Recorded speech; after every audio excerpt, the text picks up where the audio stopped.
মাকে মিথ্যে কথা বললে যা হয়।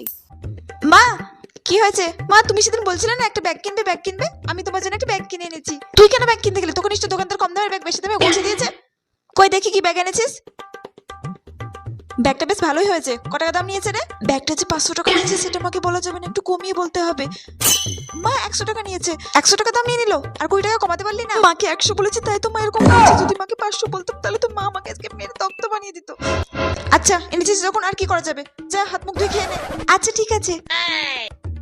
বাবা দুপুরে খাওয়াটা বেশ ভালোই হলো, এবার একটু ভাত ঘুম দিতে হবে। এই মনা শোন না, তুই যে ব্যাগটা এনেছিলি না ওই ব্যাগটা তোর মাসিকে ভিডিও কল করে দেখিয়েছিলাম, তোর মাসি খুব পছন্দ হয়েছে। তোর মাসি তো বলছিল ব্যাগগুলো নাকি বাইরে 500 টাকা করে নেয়, তুই ভালোই কমে পেয়েছিস। শোন না তোর মাসিকে দুটো ব্যাগ এনে দিবি। হ্যাঁ তোর মাসি কালকে এসে টাকা দিয়ে যাবে। এটা কি হলো? এই মনা কি হলো? আচ্ছা ঠিক আছে এনে দেবো কালকে। খুব কম দামে পেয়ে গেছিস ব্যাগটা। এ বাবা মাকে মিথ্যে কথা বলতে গিয়ে আমি তো নিজেই ফেসে গেলাম। এবার আমার পকেট থেকে 1000 টাকা দিতে হবে। তোর কেন ভালো লাগে না?